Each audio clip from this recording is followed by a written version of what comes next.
Hello, everybody. Of course, the world changed on Friday night, Saturday morning with what's going on in the Middle East. And so let's address it and talk about what it means to you and your investments. So I'm going to take it category by category. It's kind of thrown together quickly. So what I'll be doing is looking down at my notes to make sure I don't miss anything. But let's start with the military piece. The war in Ukraine actually had a lot to do with this war, and it's the tactics and the techniques and the technology. Let's start with the drones. The drone software is so sophisticated now, drones over a battlefield can pick out a tank from an armored personnel carrier to a truck and immediately send the coordinates back to firing batteries, back to anti-tank guided missile units, or to helicopters over the horizon who can quickly engage a target. We're starting to see this in the Middle East. And so the tank, which of course dominated the battlefield for a long time, actually has become something of a knight in shining armor, slow, doesn't move quickly, and is really just a target. Well, we saw some of this come out of the Middle East. We even had that guy in a parachute coming in and firing a shotgun, a machine gun. Everything has changed. The missiles, you can fire 5,000 missiles all at once. No matter how good the air defense is, it gets overwhelmed. The satellites, there are no secrets on the battlefield anymore. They see everything, they hear everything. The idea that you can secretly move things, not likely in today's battlefield. So what does this mean? What I believe it means in the Middle East is this war is going to expand. There is no way that any military is going to be able to be on the defensive and absorb all of this drone warfare, electronic warfare, the missile warfare. You're going to have to strike out where it starts, whether that's in Iran or whether that's in Syria or whether that's someplace else. You're going to have to hit ammo depots. You're going to have to hit where the production facilities, where these things are made, or where they are before they fire. So the idea that this war is going to stay contained to Israel and the immediate surroundings, not likely. Israel is already warning about this. Iran is already warning about this. So expect this to expand. What does this mean to you? As far as investments go, what it means is supply chains will be broken. That means rising prices, rising inflation. War is always inflationary, always. And so what you're going to see is pressure on governments to spend more for military and less on other things. But the reality is spending everywhere is going to grow. Next, let's go to the alliances. Here were some odd things here. All right, Hamas did this attack. Hamas is Sunni. All right, let's break this down real quick. Well, who are the Sunnis and who are the Shias? All right, we have to go back now to Muhammad. And when Muhammad died, he did not leave clear succession plans. As you might guess, it kind of broke down over ethnic lines. Persian or Arab, who is going to lead the new Islamic movement? All right, the Sunnis are predominantly Arab. Shias are predominantly, let's say, Persian, Iran. Okay, Hamas was Sunni, and yet they were supported by Iran, the Persians. Meanwhile, Hezbollah is primarily Shia. Well, the Arabs were supporting Hezbollah. What's going on here? Well, remember, it was just a few weeks ago, China went in and negotiated kind of a truce, a peace between the Arabs and Iran. And now just a few short weeks later, now they're joining together in this fight against Israel. Then you add in Turkey, the old Ottoman Empire, and you can start to see this coalition coming together. And of course, Russia is an ally with Iran. And let's just go to the map here real quick. What's happened in the last 2 months? All right, the BRICS nations, Saudi Arabia joins, Iran joins. Let's see, Turkey wants to join, Egypt joined, and all of these are now allies along with China in again, there are no coincidences, in a move against Israel and I would say the West. All right, so let's see, where do I go next with this thing? What about us? All right, well, the Biden administration clearly is in support of Israel right now. But with that said, are there forces within the Biden administration that have sympathies toward the Palestinians? Yes. Is it somewhat of a divided administration? Yes. What about Europe? Well, Europe is saying all these things. Yes, we're with Israel, but if things get really tough, it's not hard to predict what Europe will do.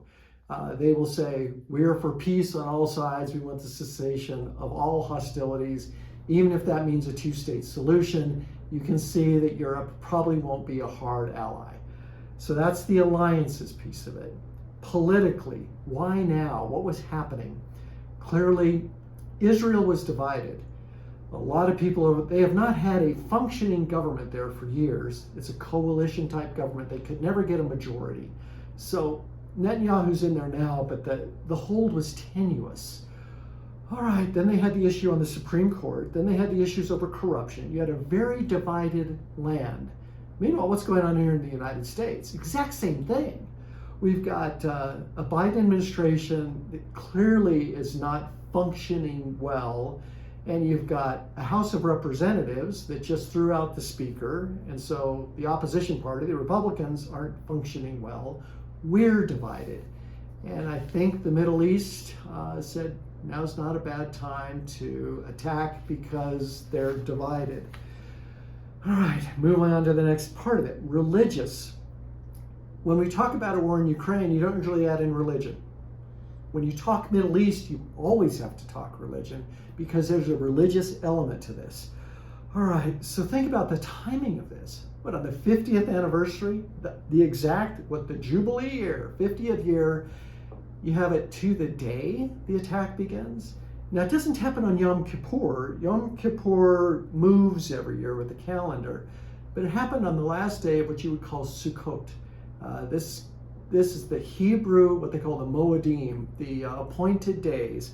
It was the last day of the celebration, and it's supposed to mark what the year will look like. And you had a war that broke out that day, and look at where it happened. It happened at Beersheba. Right, go back and read Genesis. This is where Abraham makes a deal with Abimelech, a Philistine, over water. It's like one of the first agreements in the Bible starts there, and you have it on the anniversary. Well, okay, I guess that could be coincidence, but probably not. And then you've got the Islamic side of it.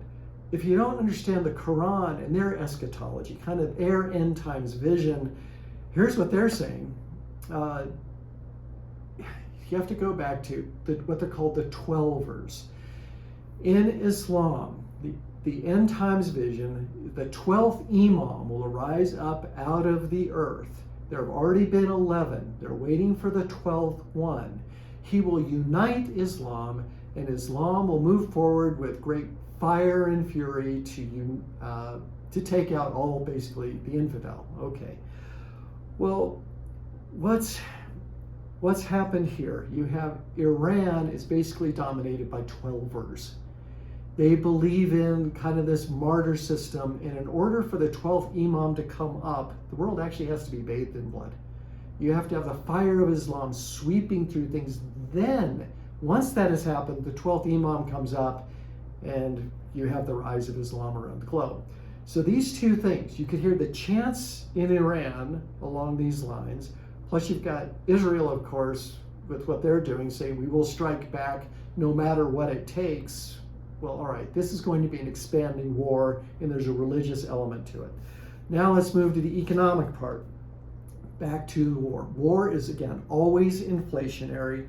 Deaths rise. People are asked to do, sacrifice for the good of the country, but supply chains are disrupted and so on.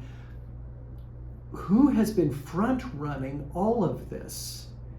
The Chinese have been buying natural resources all across the globe. They're buying farmland in the United States. They have been buying farms and ranches in Argentina. They've been buying mining properties in Australia. They have been buying natural resources all across Africa. They've been getting out of our debt to do this. And so again, you think none of this is happenstance. There's something much bigger going on. So what does this mean to you? I believe our portfolios are actually in the right place but for the wrong reasons. I was absolutely convinced that we were going to have rising inflation because we're spending too much, the debt was too much, we were going to have banking issues. Walt and I both, we never saw this coming.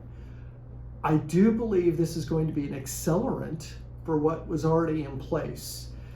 So what's coming? I'm going to guess it's going to get much tougher out there.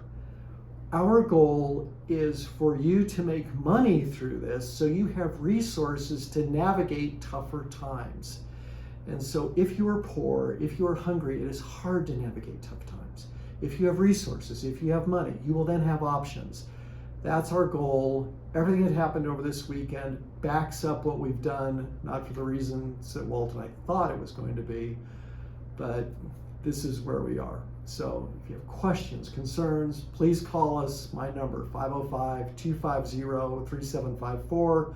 Walt, 505-858-3303. And right now I'll turn it over to Walt for his take on it.